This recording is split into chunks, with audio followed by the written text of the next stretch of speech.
Hi everyone, and welcome to Dish Shorts. Today we're diving into the plot of the 2017 sci-fi action film Hanson and the Beast.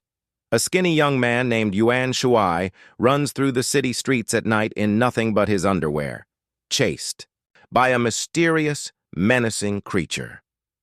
The chase continues to the rooftop, where Shuai falls, leaving a deep scratch on his thigh. Hours earlier, on a blind date with a wealthy woman he met online, Shuai is hopeful she might help him pay off his debts.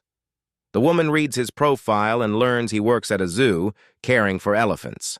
Trying to be polite, Shuai makes an odd request, that they refrain from any sexual relations immediately after marriage. This angers the woman. She calls him a gold digger and gives him her sister's number, someone who might actually like guys like him. Insulted, Shuai storms off, but not before grabbing a piece of cake from the table. Depressed, he heads to work, while an attractive young woman watches him as he walks away. The same girl later observes him at the zoo with growing interest.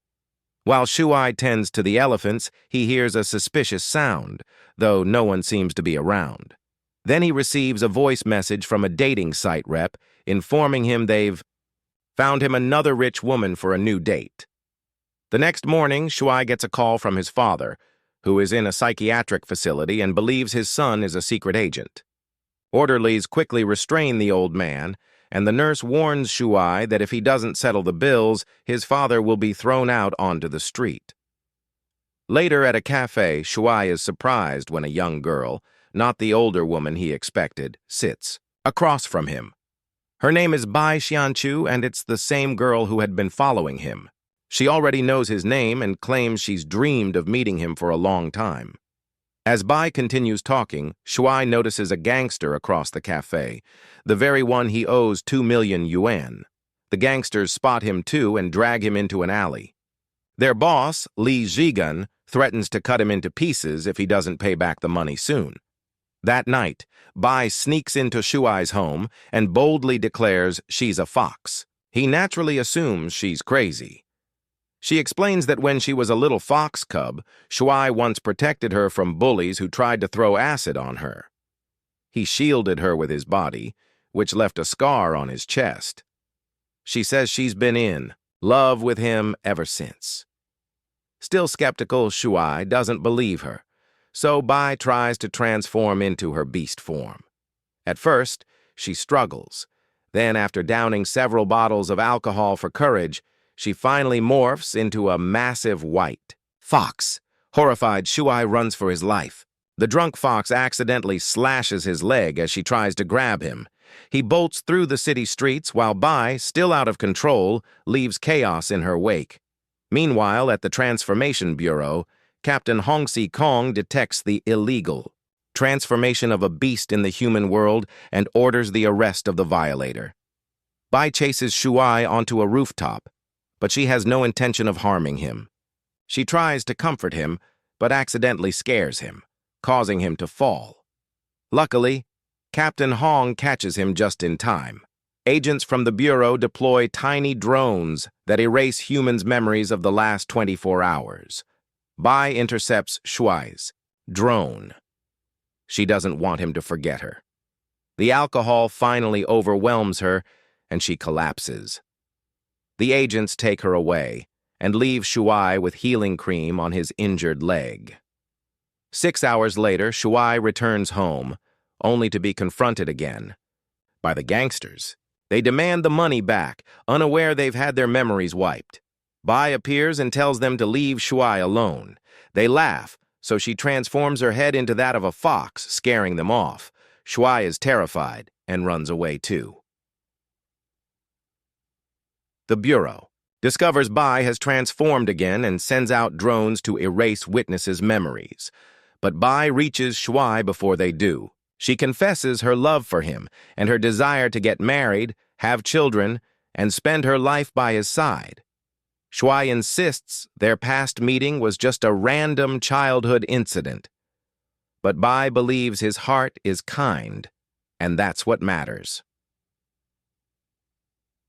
Back at the Bureau, Commissioner Yun reprimands Captain Hong for letting Bai go without punishment.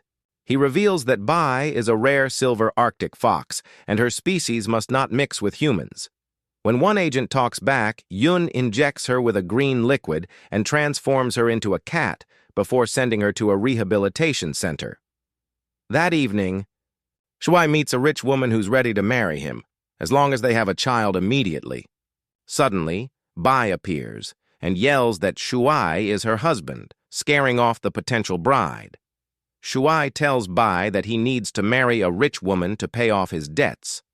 That night, Commissioner Yun visits Shuai and explains the origin of the shapeshifters. A spaceship once crashed on Earth, mixing alien and human DNA, creating a superior race. Bai is one of the rarest of them all. He offers Shuai a deal. Inject Bai with a special green serum that will make her easier to catch, and all his debts will be cleared, with enough money left over for a comfortable life.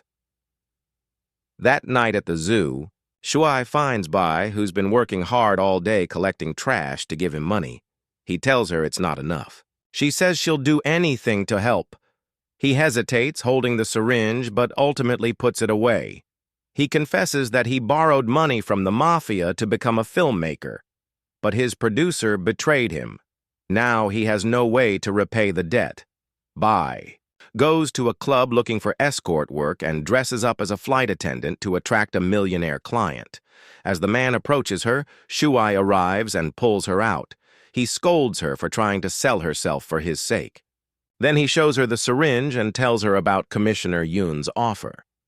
Realizing this might be the only way to help him, Bai offers her neck for the injection. But instead, Shuai kisses her deeply.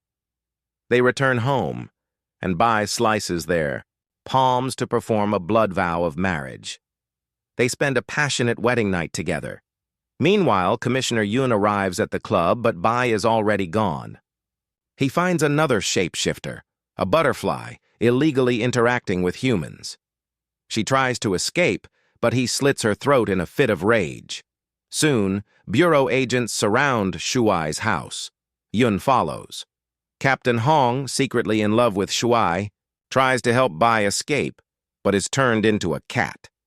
Even in human form, Bai displays immense strength, defeating several agents. But she surrenders when Yun puts a knife to Shuai's throat. Just then, the gangsters show up again, thinking it's some cosplay party. One grabs a gun and accidentally shoots Bai. She transforms into a fox, grabs Shuai, and escapes, with agents chasing them closely. Yun hits Bai with a dart containing the serum. Thankfully, they reach Da Bingbing, a friend of Bai's, who removes the dart and heals her. With agents closing in, Bingbing leads them to a film set with a huge werewolf scene underway. Perfect cover to blend in.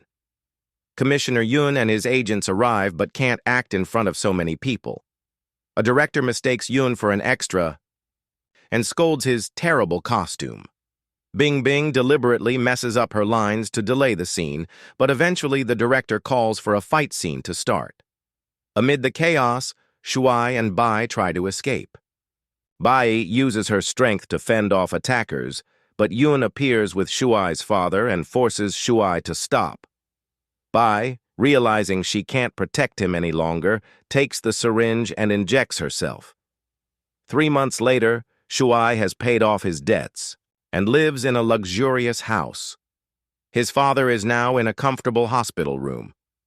But Shuai misses Bai terribly and decides to risk everything to save her. He returns to his old home, where Captain Hong confronts him, furious that Bai was poisoned because of him and turned into a true monster. Shuai insists he'll do anything to save her. Hong takes him to a friend who creates a hyper-realistic mask of Commissioner Yun. Using it, they sneak into the rehabilitation center, a high-tech prison for shapeshifters. There, they meet Yun's son-in-law, who runs the facility. Suspicious but bound by protocol, he escorts them to Bai's cell. Bai, now monstrous, doesn't recognize Shuai even after he removes the mask. She attacks him, leaving deep scratches. He begs her forgiveness, shows their matching wedding scars, and kisses her. Slowly, her memories return. As they try to escape, the real Yun appears. Chaos breaks out when another group of prisoners, wrongfully, arrested during the film set chase, escape their cells and distract the guards. One accidentally opens all the cell doors, unleashing a riot. Yun joins the fight. Bai regains her senses but is still confused. Shuai draws Yun's attention, and Hong throws Yun into the mob. He fights off everyone with terrifying skill, then charges at Bai with a knife. Shuai shields her with his body and takes the blade to the chest. This finally snaps Bai out of it. Enraged, she defeats Yun. Yun is arrested and sent to a mental institution for treatment. Hong is promoted to commissioner and secures the right for humans and shapeshifters to marry, though he's heartbroken that Bai chose Shuai. Shuai survives his injuries. He and Bai now live happily together. 1 year later, they welcome a baby into the world. Please like and subscribe for more.